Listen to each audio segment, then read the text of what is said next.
हाय दोस्तों, और आप लोग कैसे हैं। तो हम उम्मीद करते हैं आप लोग ठीक होंगे। तो यहाँ देख लीजिए, हम और दोनों बहन गाना गा रहे हैं। तो जनपुरिया भौजी को आप लोग पहचान रहे होंगे। तो आप लोग हमारे वीडियो में बने रहिए और गाना सुनने के लिए तो प्लीज़ पूरी वीडियो देखना। और बहुत मज़ेदार गीत है, आप सबको आशा करती हूँ पसंद आएगा। तो चलिए सुनिए, जैसा भी लगे लाइक शेयर कमेंट जरूर करना। चला गावा।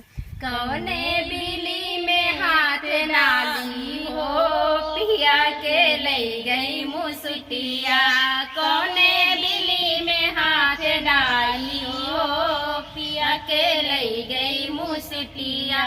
सास के जगाई ससुर के जगाई, सास के जगाई ससुर के जगाई।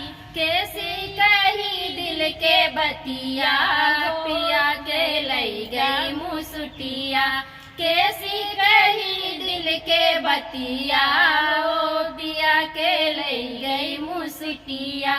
कौने बिली में हाथ डाली हो, पिया के ले गई मुसुटिया। कौने बिली में हाथ डाली हो, पिया के ले गई मुसुटिया। देवर के जगाई देवरानी के जगाई, देवर के जगाई देवरानी के जगाई। कैसी कही दिल के बतिया, ओ पिया के ले गई मुसुटिया।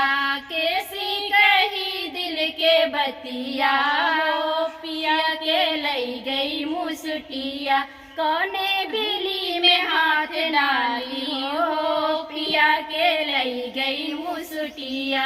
कौने बिली में हाथ डाली हो, पिया के ले गई मुसुटिया।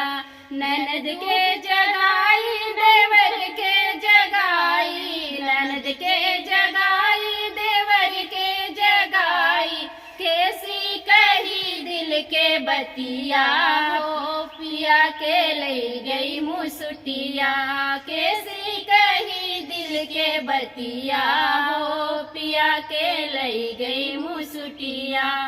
कौने बिली में हाथ डाली हो, पिया के ले गई मुसुटिया। देखा भैया, इनका पिया ही बैठा है, कतो गाओ नहीं है। गाना जैसा लगा हो लाइक शेयर कमेंट जरूर कर जा।